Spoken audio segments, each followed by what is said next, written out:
ასეთი ადამიანი ჩვენნაირი რომ აი მხედრიელში რომ მიუძღოდა და საშინელი სამეგრელო შეუკეთეს და ისეთი ადამიანი აქ ჩვენთან ეს მხედრიონი არა არ გვეშლები ყველაფერი ვიცი ეს მხედრიონი საფიქაოდ ყველა ოჯახს შეგვეხო თელ ზუგდიდელებს თელ სამეგრელოს და ძალიან მაწუხებს აი მე პირადად თვითონ აი ეს თქვენი პარტია არანაირი პარტიის მომხრე არა ვარ მე ვარ მაკასიჭინავა ვარ მარტოხელა დედა ზრდი 5 თვის ბავში დამრჩა ობლა თქვია იმიტომ რომ კლელობის მუხლით ჩემი მეუღლე განწირეს ამ ნაციონალურმა პარტიამ განწირეს კლელობა ყაჩაღობა ყველაფერი იმას მიადეს მე მახსოვს რომ აი მხედრიონს წინ მეუძღოდა იმიტომ რომ მხედრიონელი ჩემს უბანშიც იყვნენ გასამბობ შენი ჭირი როგორ გაგადება დეპუტატი ვიყავ დეპუტატი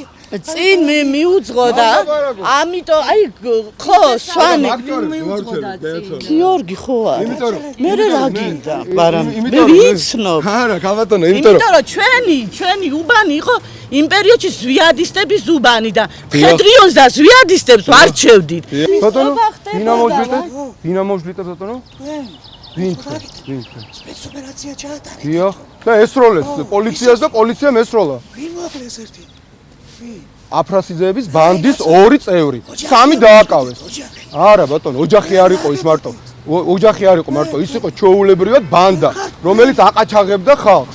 რომელიც აყაჩაღებდა ხალხს და ხა თქვენ თუ კვლელების ხარეზე ხართ. არა ჩემო ბატონო. ხო და ეგ არის. ეხლა მე აბსოლუტურად არ მაქვს პრობლემა. შეხედულება ხალხს. ჩემო ბატონო. ეს მარტო ჩემი სახელი. ეხლა ხართ კვლელების მხარეს. თქვენ თვითონ ვარ რომ ქალბატონი რომელსაც არასწორი ინფორმაცია ჰქონდა იმ პერიოდისა როცა მხედრიონი იყო სამეგრელოში, რატო ვიმყოფებოდი მე აქა, ნამდვილად ვიმყოფებოდი მცირე ჯგუფით მაშინ იმ ადამიანებისა, რომლებმაც იცოდა რომ მხედრიონი აპირებდა შემოსულიყო ზუგდიდში და შემოვედით, იმიტომ რომ რაც შეგვეძლო, როგორც შვიდობიან მოქალაქეებს, ხელი შეგვეწყო, ნუ ელემაში სამართალდამცავი ორგანოები არაფერი არ იყო, საერთოდ არაფერი არ ფუნქციონირებდა, ხალხისთვის რაღაცნაირად ხალხს დავხმარებოდით და ბევრ ადამიანს ვთქვათ, რომ აქვს ეს გაგებული, რომ აი მხედრიონიც იყო და ვთქვათ გიორგი ბარამიძე თუ სხვა ადამიანებიც იყვნენ აი იმ დროს ზუგდიდში, შეიძლება აღიქვას ადამიანმა, რომ ყველა ერთ ცუდ საქმეს აკეთებდა.